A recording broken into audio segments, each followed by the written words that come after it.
Assalamu alaikum, nous sommes ziar len bégué bu baax. On se retrouve encore une fois sur votre chaîne A2S Pro avec un immense plaisir. Continuez len di abonner, ngeen bëss cloche de notification bi su ko défé bépp vidéo buñ duggal ngeen mën ko am à temps réel. Bu len faté di like vidéo bi manam di bëss ci baram bi pouce bi. Diko aimer bu baax da fay tax vidéo bi sori ba kenn ku nekk man ci jot. Vous pouvez faire timide, commenter ou timide, partager. Comme on a l'habitude de le faire, nous voir sur ce qui concerne l'actualité politique sénégalaise. Nous voulons poser une question pertinente à la police nationale. Qu'est-ce que la police attend pour convoquer Yerim Seck, ce faiseur de malin, un trafiquant de personnalité, quelqu'un qui n'a aucune représentativité dans ce pays, mom ak ay moromam, ñu né dinañ def le tout pour galancor nguur gi nga xamné biñ leen falek légui ci 6 mois la tollu. Té téguñ ko fenn dul ci haine viscérale jëm ci benn jëm ju ñu tuddé Ousmane Sonko nga xamné dañoo bolo won and ak l'ancien président du Sénégal et son régime, Macky Sall, diko xex ne du fi nekké candidat bay nek président de la République. Waye lu ñuy wax né nit mën nga bëgg dara te du am, l'homme propose, Dieu dispose. Wa makrum wa makrullah wallahu khairul makirin. Wala nga né wayam kuruna wayam kurullah wallahu khairul makirin. Nit mën di def ay pexem waye Yalla ci bopam man na dissuader pexe yoy non. Par exemple man nga def ay pexe da nga bëgg ray nit te mbir mi du sotti parce que da fay fekk ne waxtu deem jotagul ndax qul innal mawtal allazi tafiruna minhu fa innahu mulaqikum. De mom da ngay dajé ak mom rek su joté waye bu jotul do mo sa dajé ak mom. Cheikh Yerim Seck limu def lan motax police owu ko xam nga lan la def boy bu xamadi bu reew bobu nonu don dawal te amul permis yàlla daf ka natt mu mbëkk nit léegi gendarmerie sa bi xutaan contrôler ko bi ñuy def constat beeg yooyu ne ko an sa permis mu jox leen attestation boo xam ne non port de ceinture lañ ci def maanaam takkul ceinture. Loolu Sénégal ñu bëri dañ koy def ñoo xam dañuy mën a dawal te amuñ permis taye la dem passé ji code parce que code dafa métti ak conduite bi. Légui dañuy am policiers yo xam dañ leen di bindal attestation. Lolu c'est très grave, c'est très dangereux. Ñukoy dawalé so deful accident man nga ci baña am ben problème. Mais lolu police war nañ cey jog diko contrôler yoré ñu outal leen ay matériel yo xamné bo leen joxé attestation dinañ mëna duggal numéro permis bi xol ci turu kan la nek ba paré laaj la sa carte d'identité nga génné ko ñu xol ndax mengo na wala déet. Lolu war nañ ci liggéey bu baaxa baax, c'est très important. Légui boy wi gendarme yi nako bàyyi fi auto bi ñu immobiliser auto bi ne ko demal nga indi sa permis mu dem indiwul permis bi nek ci ay plateau télévisé naan day jooy ngir arena ba feesoon ak 500 millions yu ñu dajaloon ndeke au fond moom jéye bi mu def loolu moo taxoon muy jooy booy ba mu mbëkk ak ñàkk permis bi mu ñàkk permis mu xam ne lu mu yàgg-yàgg danañ ko jàpp loolu doon anticiper di jooy boo doon xool sax jooy ronkañ yi benn bët moo doon génnee ronkañ mu toog lu yàgg demul ba pare ñu jékki-jékki gis ko muy def conférence de presse ànd ak ñoom Yerim Seck nekk fa di sos di fen comme d'habitude di tooñ. Léegi comme moom Yerim moo leen dajale mooy seen baay ci wàllu manipulation ak wàllu allégation sos fen wax lu dul dëgg léegi xam naa mu exposer problème am Yerim Seck Yerim nag ne xaaral ñu gaaw def conférence de presse pour politiser affaire bi Yerim nag gën a dugal booy bi ne booy bi dañ ko jàpp mu joxe attestation yam léegi ndeke permis am dañ ko retirer au niveau des services des mines. Mu ne dañuy porter plainte police ndax police ñoo def loolu waaw police ban prérogative la am bay dem di retirer permis jàmbur police kañ nu mu prérogative yi mu am mooy contrôle la nga am loo manqué mu nangu sa permis wala nga def benn infraction mu jël sa permis bindal la attestation waaye amuñ maqaama bu ñuy demee service des mines naan leen génnee leen permis diw non non loolu police mënu ko loolu président de la république sax lu muy am doole mënu ko amul droit bi permis jàmbur nga dem retirer ko génne ko service des mines ñoo yore permis mooy ministère des transports bi El Malick Ndiaye jiite léegi nag ñu ne waa police ñoo def loolu léegi moo tax ma ne police lan lay xaar pour oo Yerim Seck laaj ko wax jooju nga wax fan nga ko teg parce que dafa tuumaal une institution qui est la police nationale te boy bi moom amut ak police problème mais gendarmerie la amal problème parce que si bi xotaan gendarmerie moo ko géré léegi nag bi mu nekkee di def bêtisam yooyu di wax fenam yooyu noonu ak manipulation am yooyu boy bi mu ngi koy dégg te boy bi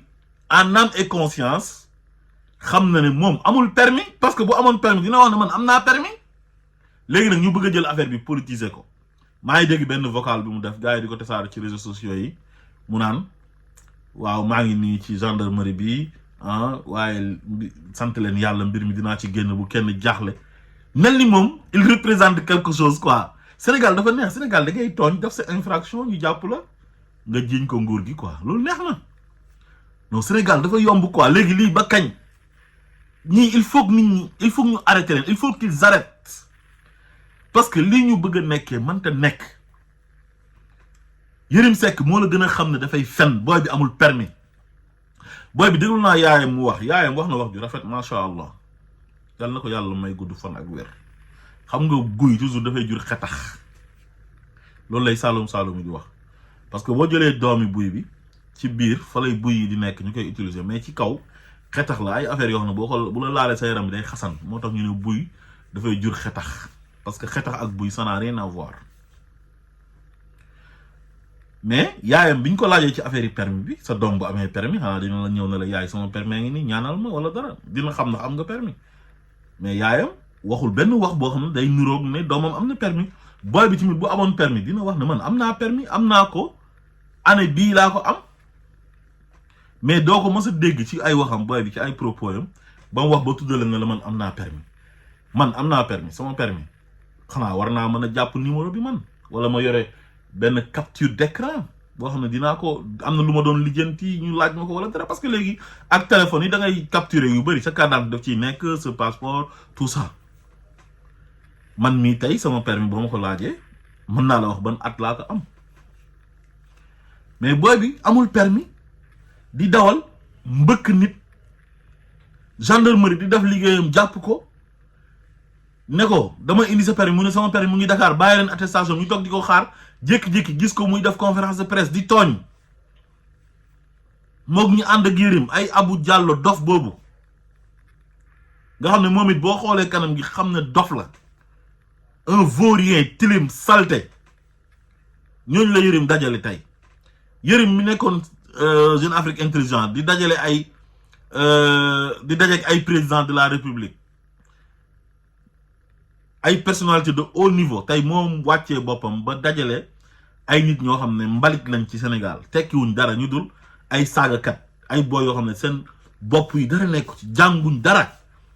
lu dul saaga toog di fen di sos Yerim kañ normalement buñ ko gisee muy toog ak ay nit di bokk ak ñoom benn kuréel ñooñu dafa war a tolloo ak ñoom niveau mais dam jël ay nit yoo xam ne ils sont vulnérables lu ñuy def xamuñ ci dara nga ñëw di leen utiliser pour yow sa propre combat boo xam ne yow ki ngay combattre defu la dara lu dul da nga ko bañ da nga am benn jalousie ci moom am benn firange ci moom doon ko xeex ànd ak Macky Sall ak Amadou Ba mbir mi sottiwul léegi nag nga rebelle wu radicaliser wu di ko xeex aveuglement mais je m'en fous je tire sur tout ce qui bouge lu mu def baax na sama yoon nekku ci waaye lu mu def mën a baaxul ci posture boobu lañ nekk instant bi moo tax ma ne Yerim Seck sos bi mu sosal waa police il faut que police nag setal deram daf liggéeyam parce que police yoonam nekku ci lenn daal laa xam ne moom la police def mooy attestation bi policier moo ko bindal te nee nañ ci police Médina la nekk te Yerim bi muy wax moom waxul ci côté boobu moom ci côté permis la doon wax ne boy bi am na permis mais dañoo retirer permis am te waa police ñoo dem retirer permis te police contrôlé wuñ boy bi police yoonam nekkut ci suy enquête bi di dem lenn lay police di duggee te benn policier la mooy kaka defal attestation bi loolu rek moom moo mën a taxal policier ba te kooku du engagé police nationale yëpp mais benn policier lay engagé boo xam ne infraction la def bindal nit attestation def ci benn numéro permis boo xam ne turu keneen moo ci nekk faux usage de faux la waaye quant à police moom moo dem service des mines retirer permis boy bi loolu tooñ la sos la diffamation la te Yerim Seck loolu la def dafa gën a dugal boy bi kon ñu ngi ñaan yàlla ñu ngi ñaan police kon ñu ngi ñaan police ñu def seen liggéey setal seen der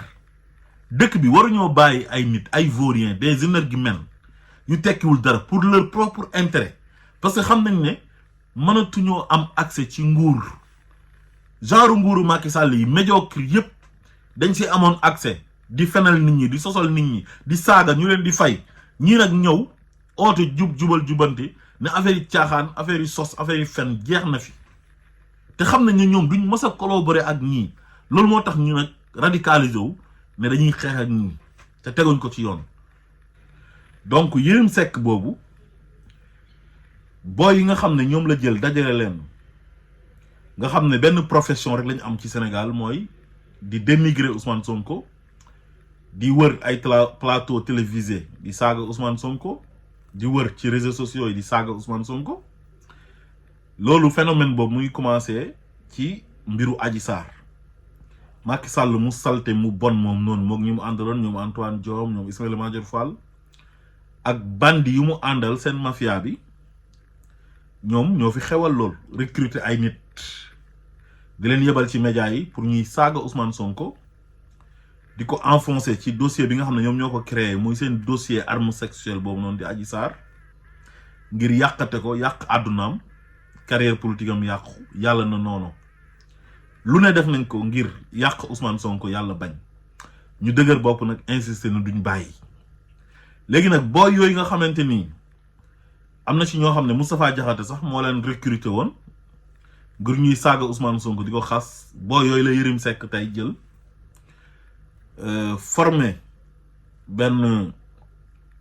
kuréel bu tudd C221 oo leen ci ne leen ñëw leen ñu ànd continuer di xeex Ousmane Sonko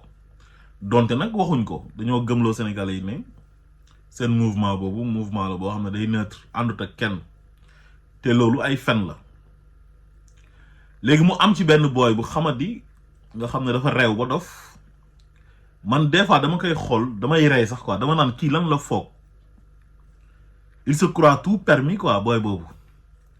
reewaande goo xamante ni maanaam kenn mënu laa fan la commencé ak fan la yem man damaa jomb tudd turam du ma mës a tudd turam di ko defal promotion Yerim Seck mën naa tudd turam parce que Yerim am na jaar-jaar waaw ak loo ko mënti waxal c'est un intellectuel malhonnête mais au moins am na jaar-jaar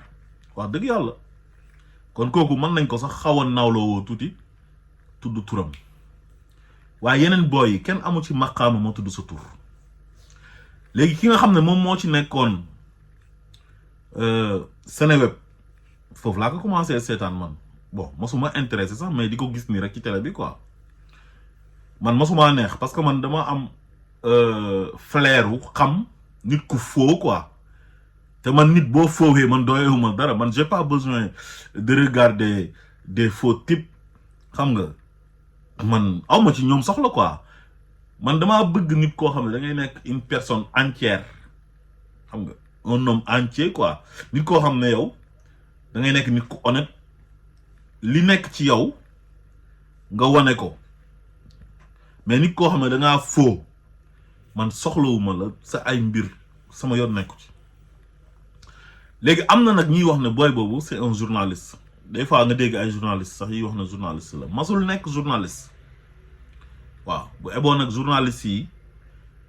ngeen xam ne kooku masul nekk journaliste ngeen koy wax di ci insister parce que seen métier bi nekkul métier boo xam ne ku jóg rek day ñëw infiltrer leen di mbubboo journaliste ngeen koy nangu journaliste ci Sénégal concours ngay def dem sesti concours sesti pour génn nekk journaliste wala soo mënul def concours bi nga dem ci école yi nga xam dañuy jàngale journalisme ISEC mooy bu Jóob ISEC wala nga dem ISIC mooy bu Sud FM bi waa Sud FM dañoo ubbi woon benn école de formation ñàkkul nag ne am na yeneen yu fa nekk yoo xam ne man xawma leen wala nga dem ci yeneen dëkk jàngee ko foofu ñu xam ne kii formation journalisme la def génn am diplôme journaliste wala nga nekk koo xam da nga yàgg ci métier bi ñu former la sur le tas su dee France sur le tas la ñuy wax Sénégal dans le tas la ñuy wax ñooñu lañ mën a considérer comme ay journalistes ak ñi nga xam ne ñoom dañoo choisir métier bi ñu jàngee ba am bac dem def concours CESTI wala ñu dem def ji formation en journalisme mais booy boobu c'est un animateur bu nul nag bu bokk ci animateurs yi gën a nul ci Sénégal léegi man li ma gën a déranger ci booy boobu mooy yëg na boppam te du dara tekkiwul dara il est hautain il est suffisant te gisuma booy boobu lan la tekki ci réew mi ba tax muy réew di défier Ousmane Sonko daf ko morom ba fu mu toog Ousmane Sonko la fay toogee xamadem googu noonu nag moo ko yóbbee tey li ko dal dama leen bëgg wax benn mbir ci Ousmane Sonko nit ku baax la ku yàlla tànn indi ko Sénégal ngir mu soppi réew mi maanaam mu jaddid la kuy beesal la ñoom nag ñu àndut ak moom nga xam dañ ko bañ ñooñu booy wax loolu ñoom duñ ko mën a dégg parce que dañ kaa bañ ñun nag yàlla daf ñoo suturaal ba ñun koo xam ne yàlla moo ko tànn dogal ci moom dara ñun dañ koy nangu moo tax dañuy wax alhamdulillahi rabbil alamin ba bañuñ Ousmane Sonko ñun parce que ñun ndogalu yàlla dañ koy nangu quoi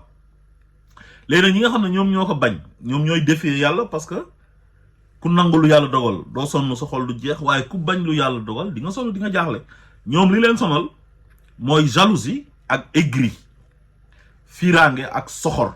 lu tax nit ki mel nii man maa waroon a mel noonu man amoo problème boobu ci àdduna man bëgguma sax àdduna man damaa bokk ci nit ñoo xam ne man àdduna intéressé wu ma quoi waaw ay affaire du mégalomanie wala bëgg àdduna ba mu ëpp ba tax ngay gis nit am dara sax nga mere ko wala nga ciy fiir man yàlla suturaal na ma ba meluma noonu donc Ousmane Sonko boobu dafa am ay mandarga yu nekk ci moom yoo xam ne képp koo xam ne tooñ nga ko da nga koy gis xam nga gars yi dañuy faral di wax naan Sonko ku ko Songu Sanku Morgan moo génnee slogan boobu noonu moom moo ko théorisé mais c'est très important Sonko ñu doon bëreeg moom yëpp di xeex ak moom yëpp kenn ku ci nekk am na benn gàllankoor bu dalu sa kaw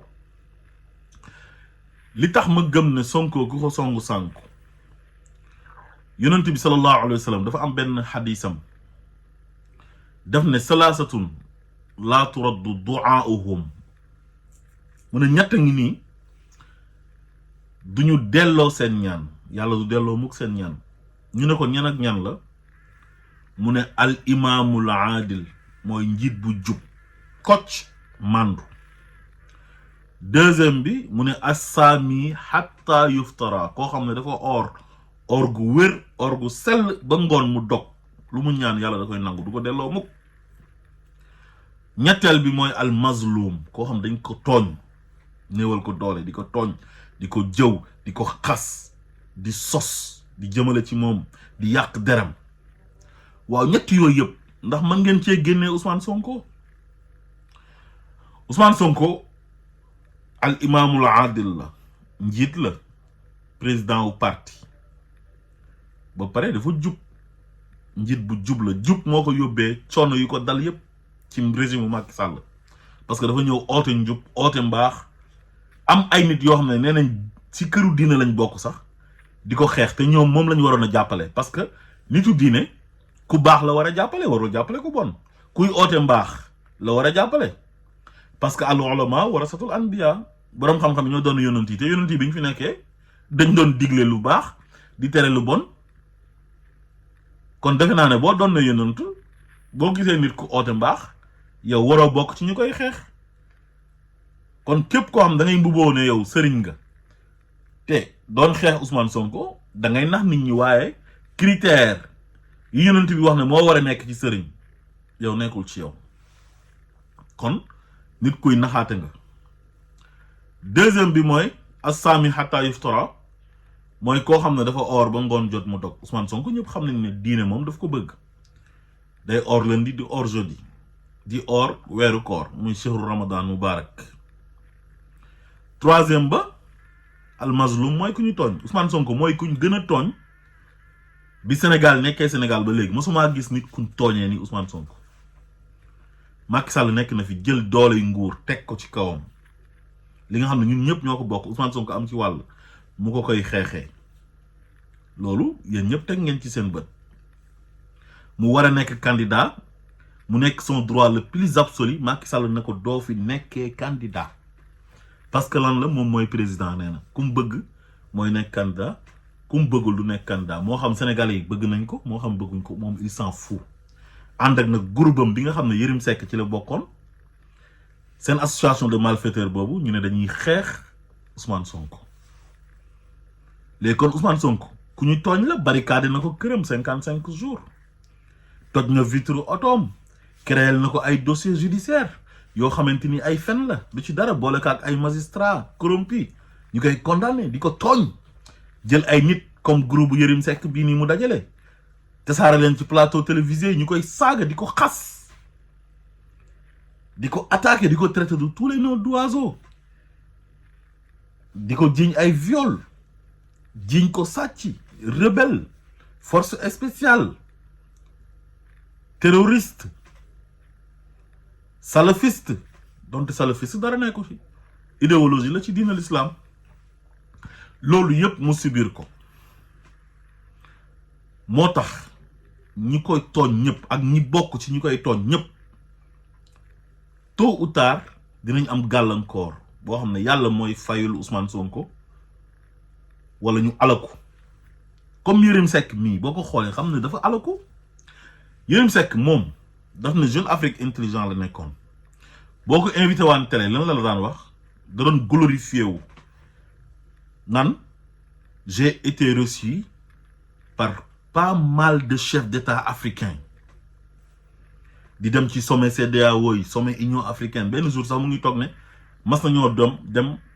sommet Union africaine Libye temps yi Kadhafi mu ngi dund nee na Ablaye Wade moo ko déposé Paris parce que Wade da doon ñibbi gis na Yerim Seck volam suba la Wade jël ko dugal ko ci avion présidentiel bi oote France ci guddi gi laajte autorisation d'atterrissage pour mën a déposer Cheikh Yerim Seck. waaw Yerim Seck boobu nag moo dem tey bay ànd ak ay xale yoo xam ne tekkiwuñ dara ils sont insignifiants au Sénégal benn liggéey lañ am comme ni ñu ko waxee sànq mooy dañ leen a recruter woon ci xeex bi ñu doon xeex Ousmane Sonko ñoom ñu féetewoo wàllu saaga yi jànguñ jonguñ xamuñ dara tête vide des têtes vides am koo xam ne Amérique la nekkoon nga xam ne boo xoolee kanam gi xam ne dafa dof gis nga dof ci regard nga koy xamee nit koo xam ne dafa am problème mu bopp da nga koy xool ci regard waa jooju noonu jomb naa tudd turam tailleur la benn waay bu tekkiwul dara nekkoon États-Unis di wax patriotes yi di ko partager muy saaga sëriñ si di leen xas fexe ba am promotion ci turu Ousmane Sonko léegi mu ñëwaat nag ëlbati ko def Ousmane Sonko noonu am benn booy boo xam ne nee na moom Kolda la nekkoon di ñëw ñu oo ko ne ko ñëwal ci dossier Adji Sarr bi ñëwal ci fen yi ñu lay fay xaalis moom moo demoon jënd ji benn clé 10 millions ci Sidi Ahmed Sarr nax leen jël xaalis ba lekk ko te mujjul fenn parce que alalu bayti maal la ki ko joxoon 10 millions yi pour mu jënd clé bi pour ñu toroxal Ousmane Sonko instant bi mu ngi ci kaso bi kooku moo doon saaga Ousmane Sonko ndey mooy Lat Diop te Ousmane Sonko dafa ko dara Ousmane Sonko moo ko gën ko ndey gën ko bàyyi gën xeetam mu taxaw di ko saaga ndey ma nga ca kaso ba instant bi léegi nag ñooñu la Yerim Seck dajale nañ ñoom dañuy xeex boo xam ne nee nañ 20 ans la jëm te Yerim bi muy wax loolu en tant que musulman di mbubboo taalibe Baye Niass waxul sax insha allah te yàlla waxoon na yonent bi sallallahu alayhi wa sallam ne ko wala taqulanna li shay'in inni fa'ilun zalika ghaddan illa an yasha Allah lépp looy waxati rek ne dinaa ko def suba danga ciy teg insha Allah parce que déegi kat mu ngi fi de waxoon naa ko sànq qul innal mawta allazi tafiruna minhu fa innahu mulaqikum dee moom à tout moment man nga dajeeg moom wax dëgg yàlla donc moom wóoru ko ndax dina fekkee gannaaw suba bay toog naan 20 ans lañ jëm te 20 ans yooyu yëpp ci tooñ lañ ko teg ak frustration parce que dañ doon xeex nit ki yëkkati leen ba ca kaw ñoom ak président bañ àndaloon ak seen ancien premier ministre bi nga xam ne combat par procuration lay def muy Amadou Ba Sonko moo jël booyam Jomaay boole leen ak moom gannaaw bi ñu ko xeexee na ko doo bokk xam nga doo bokk moom yomb na parce que yow yaa yore administration bi yaa yore justice boo xam ne sa ay juge bopp nga utoon boo fexelee nit ne ko doo bokk wax dëgg yàlla ñëpp xam nañ ne mën naa bañ a bokk